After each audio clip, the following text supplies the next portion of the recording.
Welcome to another session of the weekly GWA Tech Talks.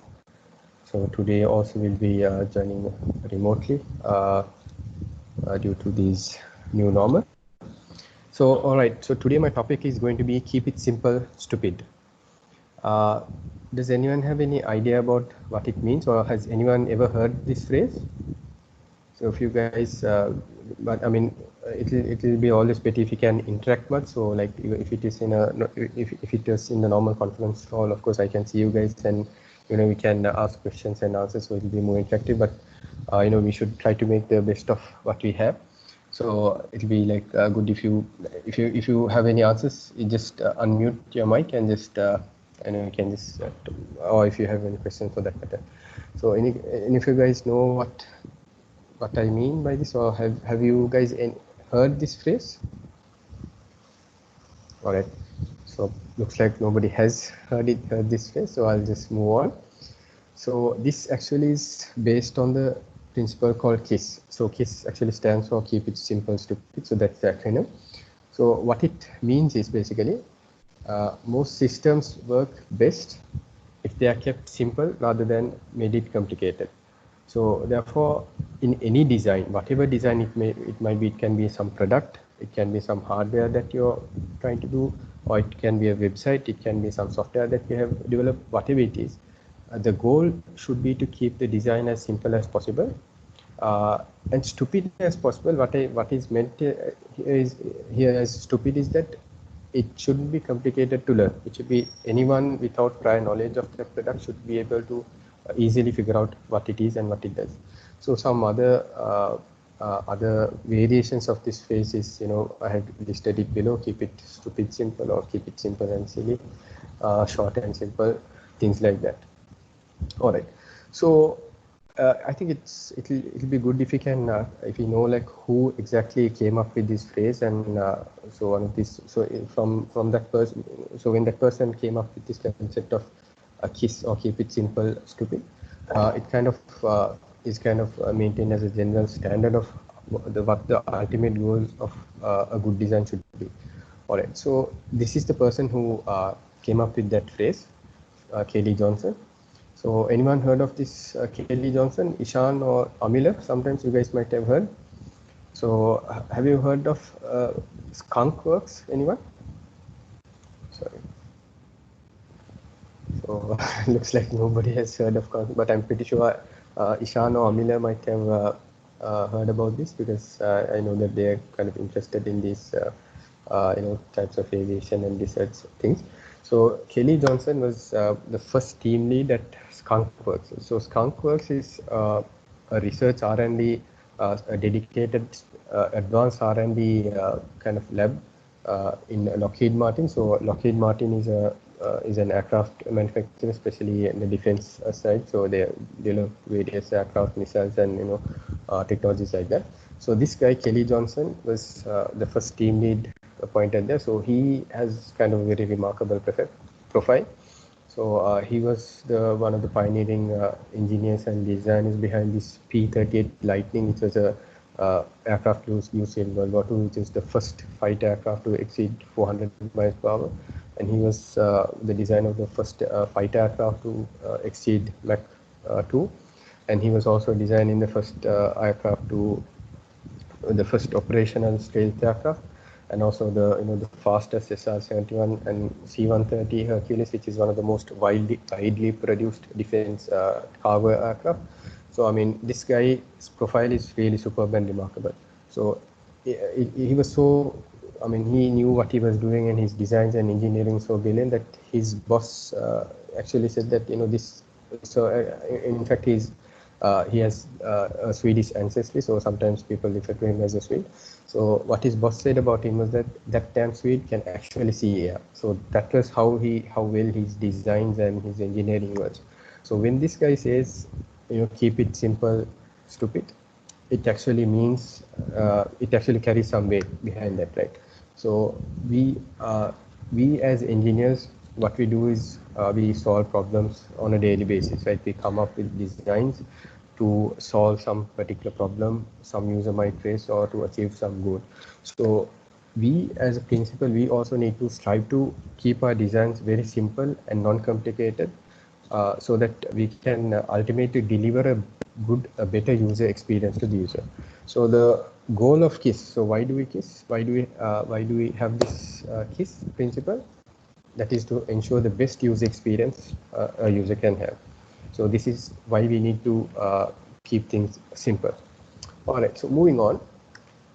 So an important question that we must ask ourselves is, what is user experience? So this particular term has evolved over time. I mean, from those days, I mean, people have always been coming up with various designs from the first human being to the current modern ages. So designs of various types, and all of these designs ultimately end up serving some purpose for the user, or giving some or solving some problem ultimately.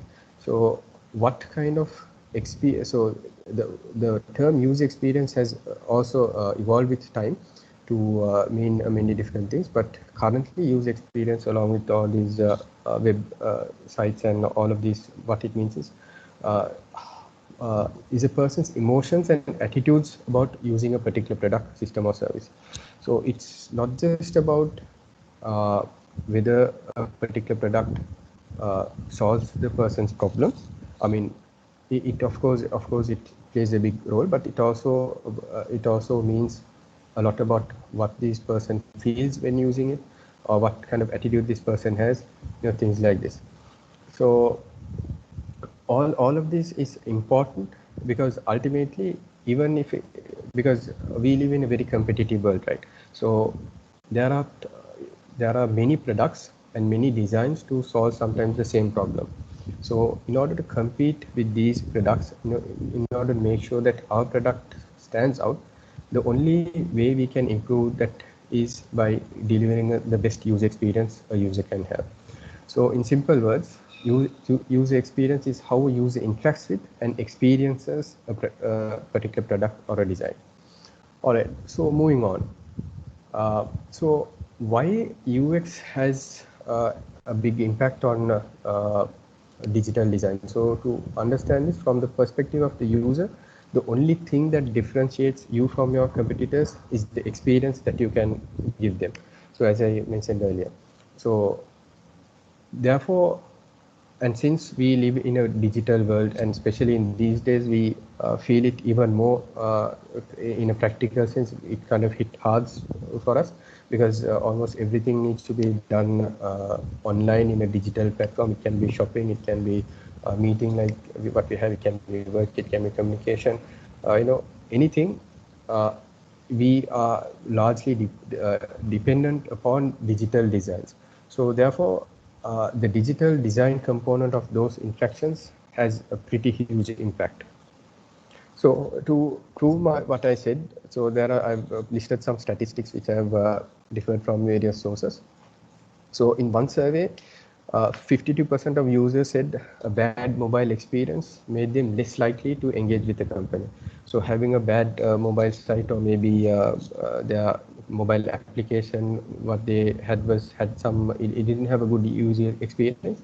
And so 52% of people have said that if their mobile experience was bad, they were less likely to engage with it. So probably they will move on to one of their competitors, right? So in another study, 88% of online customers said that they would not return to a site after a bad experience. So, I mean, this is something that I can also personally vouch for, because so I probably shouldn't mention names, but I was referring to a particular website, online portal of a certain supermarket, a very popular supermarket, but the process seemed very complicated to me. It was probably a bit too technical. I'm not exactly sure, because one of my friends said that he said that the technicality actually helped him. So probably he was a kind of a technical person who was able to kind of understand how that site worked and how it queued and things like that. So maybe it was a good experience for him. But in my experience, it was quite cumbersome to follow. So what I did was I actually never visited that website. So I used other websites to get online shopping, things like that. So in another excuse me. So in another statistics, 79%, which is similar, have said that they are less likely to shop on the same site again. So if the visit was not satisfying, so 88%, 79%, these are kind of very significant numbers, right? So there's a big impact here. So another study actually found that 75% of users base the entire company's credibility on its website design. So, for example, now, especially, I mean, this especially applies to companies that is less advertised on the normal media and, billboards and things like that, right? Because the only interface that those kind of companies have with their users, potential users, customers, potential customers, and so on, is their digital platform. So I mean, it's pretty natural for a person to actually base the company's credibility from what they see, right? I mean, nobody's going to think that, okay, maybe they have a bad website, but they might actually be doing some stuff better. So this is why it is very important to make sure that especially our profile, our company's profile, or whatever the design that we have digitally hits home hard. I mean, it can be even a bit exaggerated sometimes, but that is that is another aspect of having what we will be discussing today. It does not mean that we need to lie, because that will lessen our credibility, which will again cause us problems. But what we need to do is we should be able to be able to highlight the best of what we have. So these statistics prove that digital design, the user experience in digital design especially, has a pretty big impact. So we definitely will have to pay attention when we do designs like this. All right. So we'll move on to the 7 factors that influence a user experience. So this 7 factors is kind of widely known in the design field. And so this is proposed by Peter Morgan, who is a UX pioneer. So this guy came up with 7 factors that influence design. So I have listed them in this diagram, as you can see. So just to go through them, so it should be any design should be true in order to provide the best user experience. They should be useful, usable, findable, credible, desirable, accessible, and valuable. So we'll try to see each and every one of these facts in a bit of detail, not too much, but maybe just going over them would be good, because all of these are probably words that we know and kind of understand what it does, but looking at them in a design perspective also might be helpful for us. All right. So the first thing is, why make something if it is not useful, right? So we need to make sure that whatever product or whatever design that we come up serves some purpose, right? But the other aspect of what a product is useful or not depends on the eye of the beholder, right? So one product might be useful to someone, but the same product might not be useful to someone else. For example, let's take a painting or a sculpture. Do you think these paintings or sculptures has any use? Anyone feels that they have any use? So should I take it as a no? Seriously, guys, nobody finds painting useful? It kind of brightens up the place. And awesome. So actually, I think Sandula also has some hidden talents in painting, because I think during the initial stage of the lockdowns, we were able to experience. She published some photographs of what she had painted, so it is really awesome. So yeah, so as Chandula correctly said, so a painting is useful in a way to lighten up the place, to lighten up someone's mood. Or it can be just beautiful to look at. So it actually serves some purpose for someone. So for example, another person might not look at that painting. That person might not even, they just might think that, it's just a waste of space and energy and effort in order to come up with that painting and to, display that painting, to protect that, to, do all those things. But on the other hand, the same painting can be useful to someone else. So this is an aspect that we need to understand. So when we say useful, so when we judge a product to be useful or not, what we need to always remember is that it is any product will be useful only to a group of people. I mean, unless it's something like oxygen or something like that. It's always going to be a group of people who don't like it and a group of people who need it. So we need to understand before we judge whether it's useful or not. We need to consider all of these factors. So this is the kind of the key aspect of what useful is. All right. So moving on. Just a small joke. I think the oxygen example is also wrong in that case because it's not universally useful for everyone. Some time back. Yeah. So that is also true. But actually, to maybe give some more, it was useful, but probably we didn't take much notice of if it was useful or not, probably. And now we kind of eyes are open to it anyway. So moving on. So all right, the other thing is the product should be usable. So of course, a car, for example, if you take a car, it is useful. I mean, we can travel to places and all that, right? But what if we can't open the doors of that car? Do you think it's a successful design? No, right? So, or if it's, say for example, if it's like that car is really tall and you need a ladder or something to try to get into that car, then it's not, it doesn't serve your purpose well, right? So, usability means how well can you use the product to achieve your goal. So, if it's transport, how well does that maybe means of transport, if it's a vehicle or some kind of can be a bus or a car or whatever. So, how well can you do that? Are you able to do it in one piece?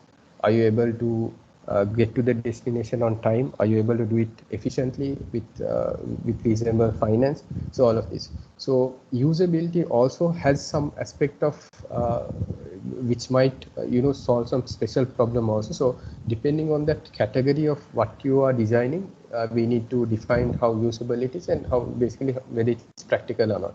So one of the examples. Famous example for usability is the MP3 player was the iPod, right?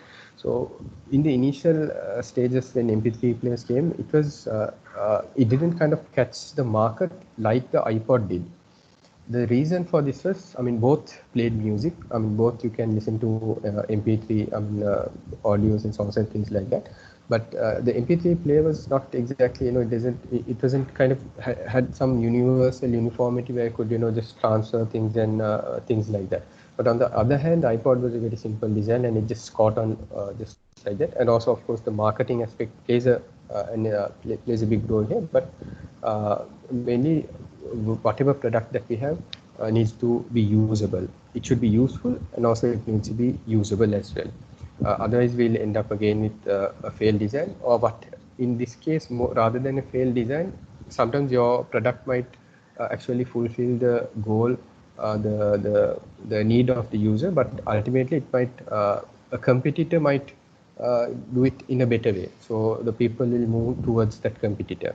So probably this happened to a lot of other products as well. I mean, if we look up, we'll be able to get more examples for this.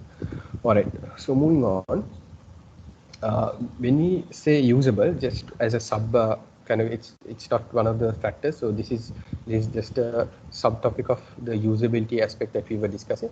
So one of the facts. So we need to also look at the factors impacting the usability of websites. Since we are software engineers and probably we won't end up creating cars and aircraft and things like that. We'll be on probably doing websites and web tools and things like that.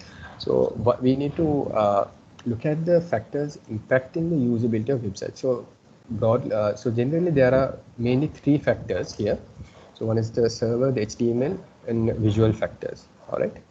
So when it comes to server, obviously, if the server is not fast, I mean, if we can't get a quick response, if it's lagging and it can be due to various things. For example, if it can be during the initial stages of the lockdown here in Sri Lanka, it was extremely difficult to access supermarket websites, right? It is extremely slow, things like that. And also it might be, even if there is not not a big traffic due to some other bad designs or unnecessary images being loaded, or the way those things are being loaded and things like that can slow down the website.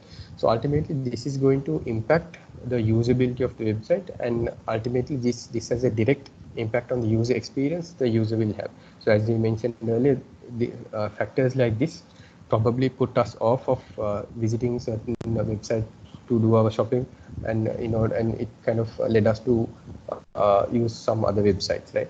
So that is the speed aspect. So the downtime here is that, so any website will have some kind of downtime to upgrade their features, to get updates, to introduce new tools and things like that.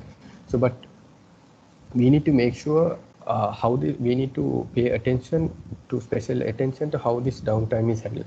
So if for example, if a website is constantly under construction, I mean most of the time you look at that website, if it's down, then probably it's not probably you probably will not think of visiting that. You probably will have to move on to something else, right? So an example of so this is not exactly a website that I am going to cite as an example, but a good example to illustrate this concept of downtime, I think, is the petrol station at near office at Puraram Road. So has anyone tried to get petrol from that petrol station? So if you have, you will notice that most of the time, at least in my experience, most of the time I see the board which says petrol natter, right? So I thought they should actually come up with a board to say that petrol natter, so that we know that when we see that board, we can go and get a petrol. Because for me, it's kind of become how I look at that petrol station is that most of the time it's not there isn't going to be petrol, so it's only going to be, the petrol availability is going to be for a very small time. So in the same way, if a website is going to be like that, if it's going to be down most of the time, then obviously people will move on to their competitors. All right. Okay, moving on. So HTML. So HTML these days we sometimes don't pay a lot of attention to it, but these are very simple, basic things that actually have a big impact. So especially things like alt tags when displaying images, or if we can't display some information or some report due to something else, or if it's going to take time for that to load, we need to provide some alternative information as to inform the user of what is there. If it's an image, we can say what the image is. If it's some report, we can say it is loading, or what the report should be, or something like that. So this will actually help the user. For example, if that user doesn't need to look at that picture, if that user is not interested in that report, they can simply scroll on to what they really want to read, right? So this alternative tags helps users in many ways. So it can it will prevent them from just wasting time for something to load, and also it won't leave them in a mystery, right? So everything is clear and they can decide on what they want. So these kind of things will actually, even if the speed lacks a bit, the users tend to be forgiving when they see additional information like that, because the website didn't waste the user's time, right? So it improves the user experience. And also the other thing is 404 pages. So this is especially true when it comes to very large websites with a lot of multiple pages and all that. So I mean, since we are in a single page websites, it won't probably impact us much.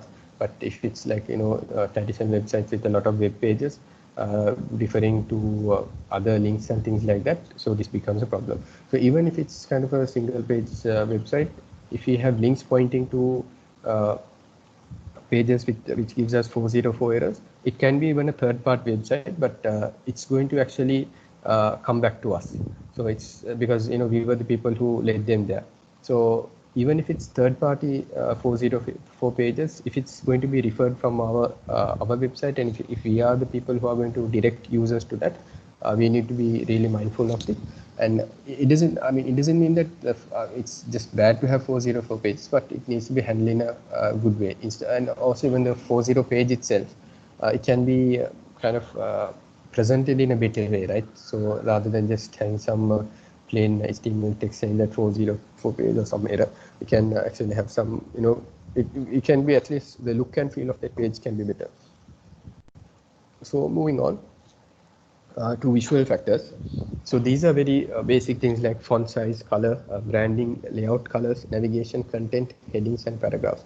So for the roundup presentation, we'll discuss more about these, like how they impact. But generally, we need to keep our layout colors, branding, and font size color. So these aspects, we also need to think of how the user will look at that particular page. For example, what is the first thing the user is going to look at? How the user's eyes are going to move from the around the website. So based on these factors, we need to figure out where exactly do we need to place our logo, and if we are going to place ads, then where do we need to have these ads, and what kind of colors and layouts for the page layout goes along with our brand, our company, themes, things like that. So, and also the font size and colors, they should be, the contrast should be good, easily be able to be recognizable, you should be able to see them, clearly read them. And also this plays a very, very big impact on accessibility, which is another factor of good UX, so which we will come to later. And also when it comes to navigation, we need to make sure that all navigation that happens within our site or to third-party sites happen in a nice way, and also the user is informed about the destinations beforehand. Because if we have kind of misfeelings, it's another bad design, because people will sometimes will end up wasting the user's time sometimes, because the user sometimes might not want to have visited the link they navigated to in the first place. And also the content, it should be it should be relevant to whatever the page that is displayed, and it should be arranged in a way that using headings and paragraphs. So it should be organized in a way that you can get the relevant information, and it doesn't kind of result in information overload. So these are some factors impacting the usability of website. So moving on to the next aspect of the 7 factors that influence good user experience. So the other thing is findability. So this is really important, because I mean, you might have the best product that solves the problem or any given problem, and it might serve, and it's very usable, it's very utilitarian, you can do efficiently, manage all, achieve whatever you want, but it should be findable to the user. So here's things like search engine optimization, things like that play an important role. And also, so that is one aspect of it. The other thing is advertising. So no matter how much a product is good, if it's not kind of familiar, and if it's not easily accessible to the user, if it's not findable, it's probably people will, because for example, if a person is in a hurry to get something, they probably will just click on the first link that appears on a Google search, right? So for example, if I'm looking at I have a serialized JSON, and I just want to deserialize it, I might just Google JSON deserialize online or something, and whatever the first thing that comes, I might use it, even though it might sometimes give a bad user experience to me. I might go for that because I'm in a hurry. But on the other hand, if the product that gives the best user experience is listed first, and if the user was able to find that, probably that user might bookmark it, right? So I mean, this is something that I have personally done. So if I want some compiler or C# online compiler or some JSON converter like that, I might have visited a few links, but ultimately what I will bookmark is the link that that best serves my purpose. So in fact, so just to give you an example of one of my personal experience. So going back to the JSON serialized example, the first link that I bookmarked was not actually the best product, right? So I was using this, but I mean, since I didn't come across any other converter that served my purpose well, I had it in the bookmark. But later on, when I did another search and visited the second or third link probably, I found out that it actually provided me a better service. So I actually bookmarked that one, and now I tend to use that. So if that person had done some optimization, and I know got the link at the top, or maybe even put it as an advertisement sometimes, I sometimes might have visited that and stuck with it for the entire duration, right? So this is the importance of making our products and designs findable. So in order to give a better user experience. All right, moving on. So credibility. So there's this saying that fool me once, shame on you, fool me twice, shame on me, right? So in Sinhala, I think we have something like Ude Batunale Rehavatene or the other way around. I mean, exactly, I can't remember what it was, but either way. So what it means is that if you're fooled once, it's probably, I mean, you can't be fooled again, right? I mean, if a person is able to fool again, then obviously, I mean, it's going to be on the person who got fooled. So especially in these times that we live, the competition is very high. There are a lot of alternative products and services. You're probably never going to get a chance to fool the user twice. So we need to make sure that whatever we give is honest and we are credible. And so this is basically the trust aspect that we build, that we nurture between a user and our product. So if the user is going to look at you as a lying clown or something, I mean, they'll probably definitely move on to the competitor, because this credibility and trust actually matters a lot, because users tend to trust you blindly, but if they find out that you are lying and you're not credible, it's going to backfire in a big way, because especially in this age of social media, I know it's going to be shared among Facebook, WhatsApp, whatever, and it's going to be in a lot of trouble. All right, so moving on.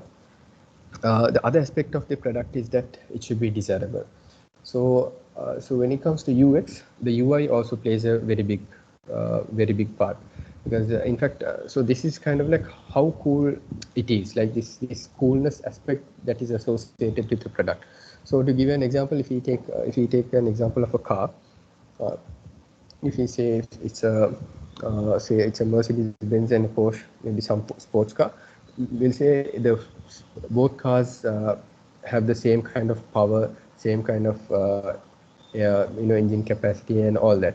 But sometimes when it comes to choosing the car, people might go for a car like a Mercedes-Benz or a Porsche rather than a normal Toyota sports car, right? Because I mean, obviously, if the person has the money, so even if even if it might be the same price, it can be a second-hand car, whatever. Ultimately, people are going to go with the one that they kind of has this coolness aspect to it, right? So what is cool, that is there probably users are going to go. So this desirability is something that we need to work on. All right. Moving on to accessibility. So this actually is a area that people pay very less attention to, and people usually think that it's a waste of time and effort, investing time and effort to make it accessible. But I think we need to really think again, because in the United States, according to statistics, 19% of people have some kind of disability. So that is almost 20%, 1 in 5 people, right? So almost every almost every one person in a group of 5 will have some kind of disability. So if we are not going to address this issue, we have lost 20% of the market just like that, right? So I mean, probably we never thought of it in this way, but I mean, if a country like United States has a rate of disability like this, probably in developing nations where the healthcare facilities are are much low, the statistics are probably going to be even more.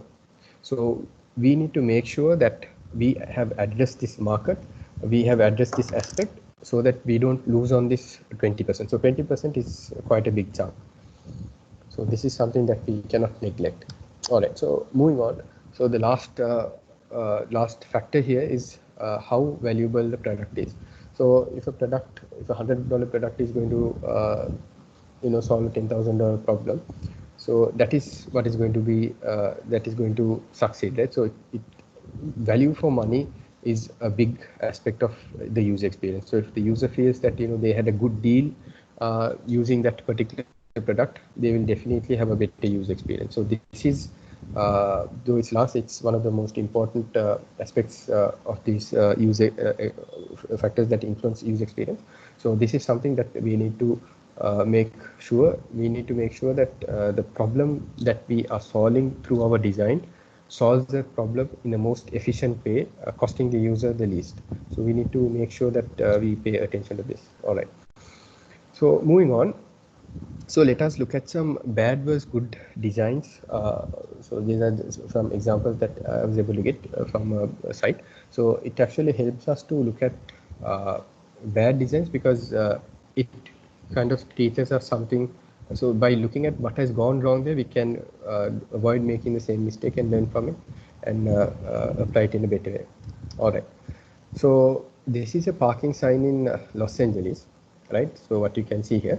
So I got to know, like working in the PIMS V3 projects, BP PIMS projects, we got to know that parking rules are pretty complicated all around the world. So in Sri Lanka, we probably, at least in my case, I didn't think that parking was such a complicated issue because probably until very recently for us, it was mostly free parking. I mean, even now, except in some in the besides both sides of the Galle Road, I think most other places in Sri Lanka are still free parking. But even the ones in the parking in Galle Road, the tariff structure is very it's simple, so it's not complicated. But usually in other places around the world, in US, Australia, the European countries, all over the world, parking seems to be a pretty big deal. And a lot of people have court cases pending because of not paying a parking ticket and things like this. And also the rules are pretty complicated and it's kind of difficult to deliver the information. So for example, if the purpose of a parking area is to provide a person with a spot to park, right?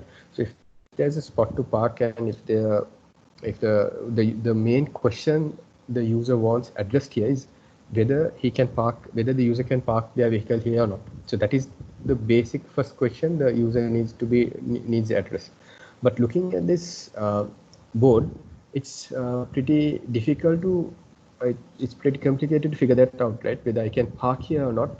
I mean, I need to go through this. I mean, I still haven't actually read all of these. All of the boards and try to understand what the tariff structure here was, because it is pretty complicated and probably so that is the experience the user is going to be left with. Right? So, example, some motorist comes in a hurry and they just want to park their car here, and they are in a hurry and it can be some emergency, it can be for a short time or whatever. Since this information, there's so much of information that needs to be gathered. Since information overload happens here, probably the user might decide, okay, I'll rather go with the fine rather than paying here, because the fine is a chance, right? So they might sometimes need to pay the fine, or sometimes they can even get away with it.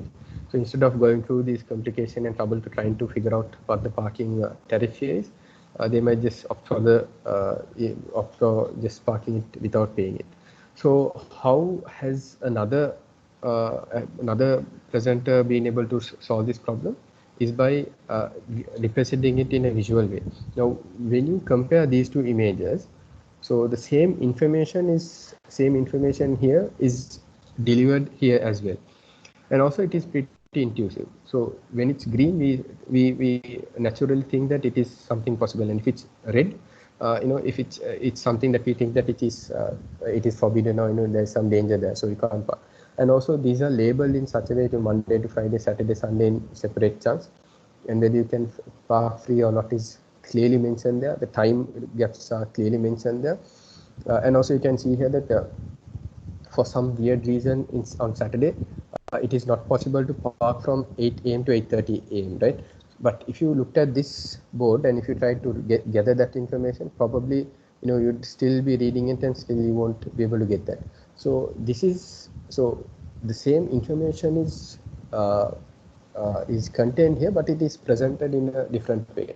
So here, if there are too much text and things in your information that you need to present, we need to go for visual approaches like this. And the other special aspect here is that they have also addressed an aspect of accessibility here.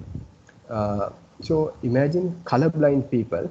So if they can't recognize the difference between red and green, still, since the no parking sign has crosses, I mean, they have lines going across that particular, it's not a solid color. they will still be able to differentiate but whether you can park here or not just by looking at it, even if the person is colorblind. So this particular design is a good design of how to deliver information and how to manage information overload in a way. So they have done it in a very brilliant way. So the lessons that we need to that we can take from here is that we need to understand the basic need of the user, and we need to make our designs based upon this. So this will obviously help to reduce information overload. And if we have to convey a lot of information, we need to go for visual aspects rather than trying to present it in text. All right. So the other part is the mystery meat navigation. So this is something I lightly mentioned earlier as well. So this refers to links that you don't know where it leads to. So the term mystery meat actually comes from, I think, some US high schools where they serve processed meat. So the meat is processed to such a level that people no longer are able to recognize the difference of what kind of meat it is. If it's chicken, or if it's fish, or if it's meat or beef or whatever, they are not able to recognize the difference. So it has been processed so much. So this term stuck with websites that has links without being labeled or without informing the user as to where these links might take them. So this is a bad design, because users will end up having a bad experience because they don't know whether they actually wanted it, and they don't know first of all, they don't know where they want to, whether the links available serves the purpose or not. And sometimes they might click and be misled and ultimately end up having a bad experience. So this was actually a screenshot from one of the office designers in their website. But now when I visited them, they have improved it a bit, because it actually labeled what these mean. So if you just look at these pictures, for us it's just some designs of buildings, right? So but these actually take you to web pages to give more details about these particular design aspects and probably their design categories. So if a user is looking for a particular design and wants to know what it is, in the first place you don't even know whether this is clickable or not. So having designs like this is going to cause the problem of mystery meat navigation, because the user doesn't know where they are led to. But on the other hand, so this is actually the website I got a lot of references from for this presentation, which is called Interaction Design.org. So this is some links listed on their website.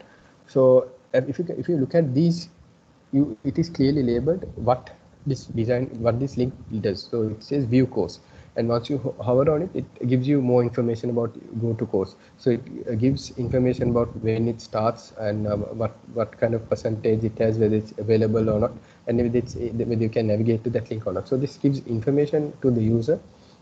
So this will lead to a better experience, because the user can, before going to the links, they can decide whether that link is useful or not. So this sort of designs will not waste the user's time.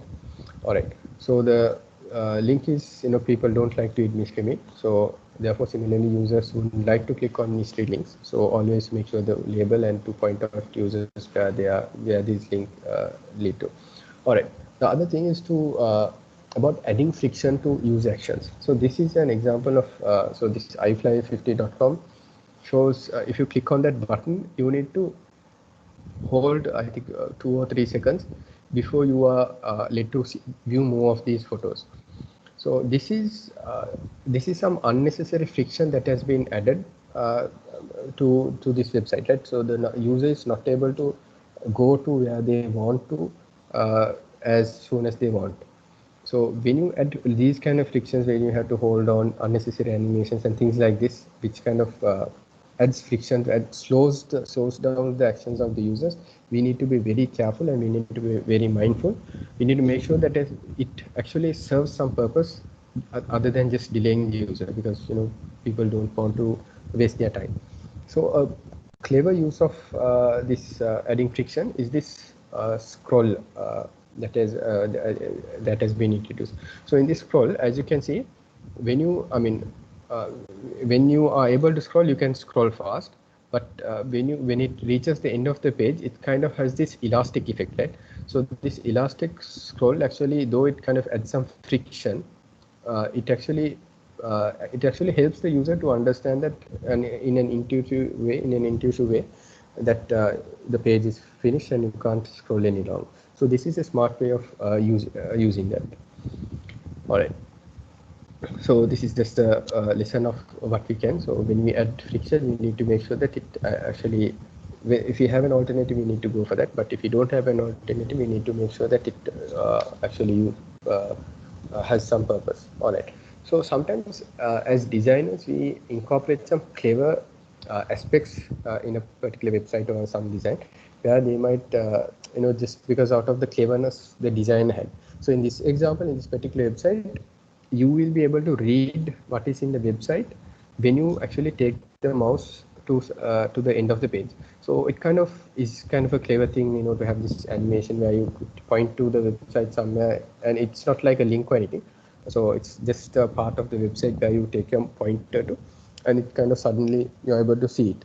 But in this case, it actually doesn't serve any purpose, and it actually impairs the user of getting the information they want, right? So in the same way, if you look at this website, when you if you go to cultivatedwith.com, even the website is pretty good. When you move on to this website, when you hover over this owl icon, the owl actually wins, right? So this is what happens. So this is some clever design, as kind of a trick kind of thing incorporated within this design in a clever way, but it doesn't actually impede the user. So just because this design is available, this feature is available, the designer is able to express their cleverness, which is kind of cool also, because when we discover cool features like this, we also kind of get interested in them more. But at the same time, it doesn't impede the user, because there's a button here clearly pointing to the rest of the website. So this way, we are able to, the user is able to have a better experience. So the lesson here is sometimes clever designs can backfire. So we need to make sure that they don't do so, and the cleverness is smartly handled. All right. So moving on. So Superflow's animation. So when we put animations, we need to make sure that that animation serves some purpose. So in this case, this PayPal receipt, it actually takes 3.5 seconds, 3.5 seconds, in order to be able to view the transaction data. So each time a user wants to see some receipt for some transaction, they are forced to wait for 3.5 seconds. So this animation is kind of totally unnecessary, right? So if they really wanted to have some animation, they could have just had some fade in, or just appearing in a better way. That way, it doesn't waste the user's time. On the other hand, when we use animations to smart, now this is the good of it. So we can use them in a smart way as well. For example, we can improve the user experience and make sure that the user is saying, so the same goes with loading icons and things like that. So in this case, when the verification code is sent, this animation starts even before the actual code is sent. The reason is, so that will kind of allow the user to have, if the system is slow for some reason, it will kind of allow the user to think that, okay, the SMS is on the way or something like that. So it will kind of pacify the user's frustrations. So this is a way of using animations in a clever way. All right. So those are 5 examples that I took. So we need to make sure when we use animations, those have some kind of it serves some kind of purpose, and also we need to be able to provide the user with some kill switch or something where you can just skip that animation and get to what you want. So I have just listed some facts that kind of impact this. So since I'm kind of running out of time, so I'll just move on. All right. So the takeaways of these good versus bad versus, to give a summary of the 5 examples that we looked at with the bad versus good designs, is that first we need to understand the user's need and then deliver the information accordingly. If you have too much information to convey in text, then we need to go off visualizing and or maybe even graphical representations in other forms. We need to go towards that. And always we need to use labels on our link and point the users and keep the users informed where they are navigated to and things like that. And also we need to avoid friction when it comes to users. So even having unnecessary animations is kind of a friction that is being added. And also, if we are adding any clever designs, we need to make sure that that clever aspect that we have hidden within our design doesn't kind of impede the user, and they are able to still carry on with their work. All right. So to move on to an experiment, I mean, I have the details of this experiment in this slide. So this is actually based on a research paper. So here the word stupid actually means something else. So I'll just explain that. So what they did was Yandex, they did a research of how user interacts, how the stupid elements returned by search results is going to impact the users. So why I included it here is that the conclusion and some of the results they came across was kind of pretty interesting, and they were kind of relevant to the user experience side of things. So here the word stupid means that what kind of unnecessary mistakes or stupid things search engines do. Sometimes the search engines will give some wrong information that we instead of what we want, it gives something else wrong, or it gave a bunch of ads instead of some relevant. And even the ads, if it's not relevant to whatever our search was, then again we are going to have bad experience. So these kind of aspects are categorized as stupid in this research that they did. So the goal was to see how the users, how these kind of elements influence the users. So this experiment was a pretty solid experiment with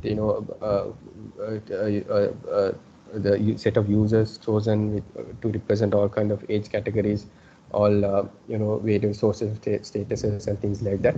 So they have gone into detail on what is stupid and what kind of aspects they were tested on, and what kind of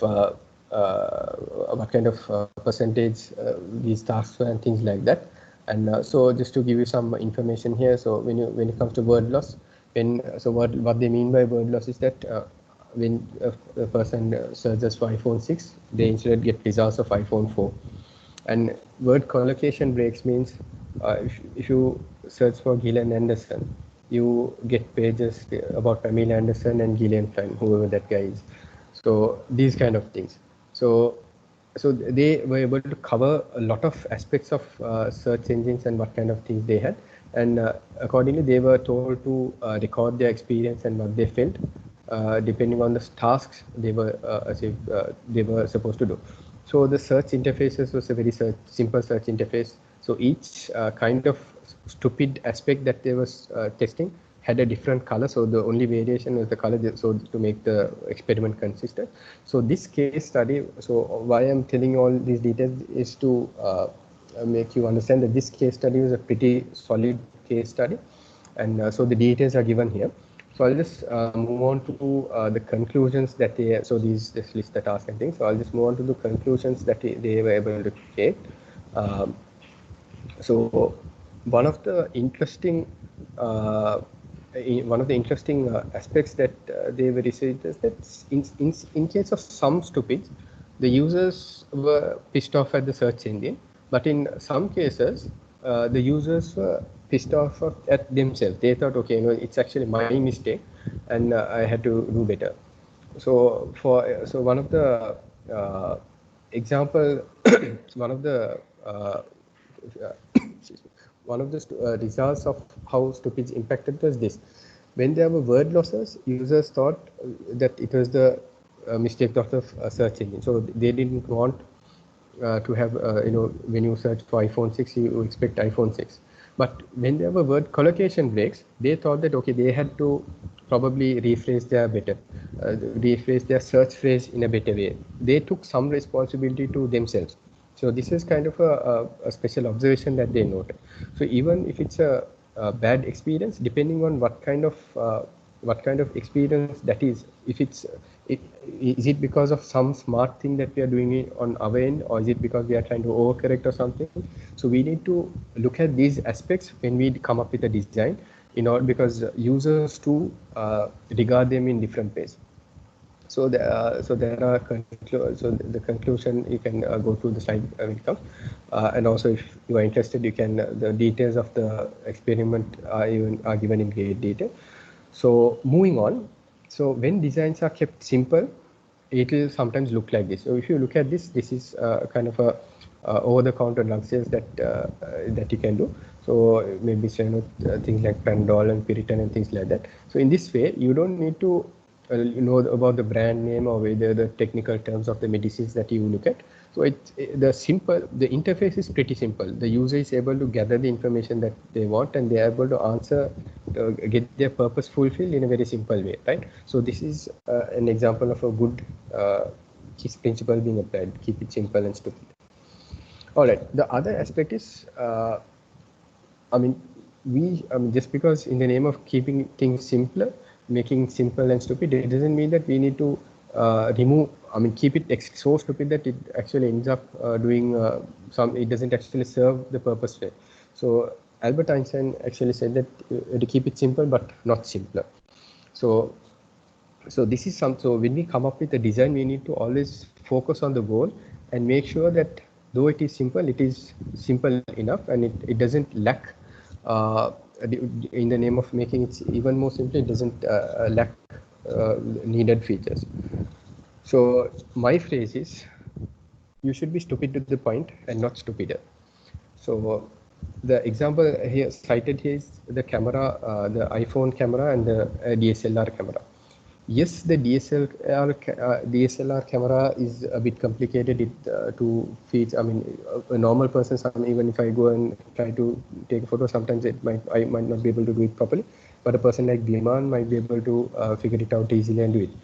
So though the DSLR camera is the interface is complicated and it has some complicated features compared to an iPhone, the DSLR camera also provides much better photos than an iPhone photo, right? It has various features. You can do various adjustments and things like that.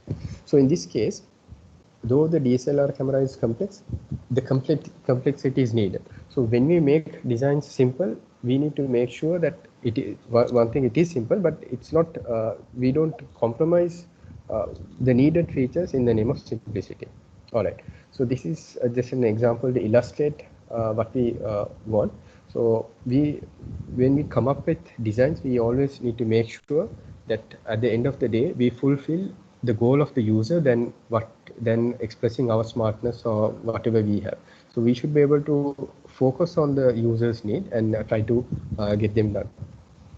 So before ending the presentation, you can look at some bad design, just see how sometimes smart ideas can go wrong. So ultimately, it was what they wanted to do was avoid people from going into drugs, but ultimately, as you use the pencil, it ends up in drugs. So maybe these kind of things need to be thought of.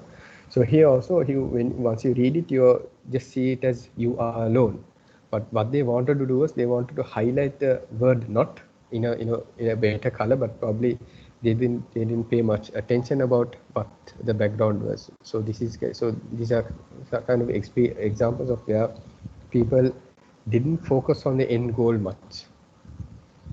So this is also a pretty sorry state of affairs, especially for a hospital, because probably you don't want to end up in this way when you go to the hospital. So these kind of things are sometimes silly, but they need to be thought of. So the important aspect when we come up with a design is it should serve a purpose, but also it should we need to make sure that it actually serves the purpose that we set out to do, and not. So we need to make sure that it serves the ends rather than the means. So if we start to focus more on the means, what happens is we might be misled and end up with designs like this.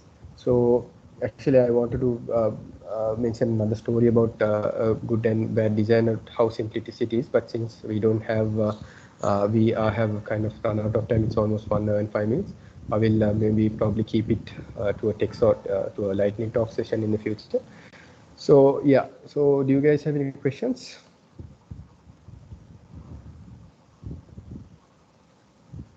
So I take it as a no. So thank you very much, guys. Hope you were able to get something out of it. So I'll upload the slides. So once it's uploaded, you can go through that experiment and how they did it, so you get some more information about it. All right then. Thank you very much.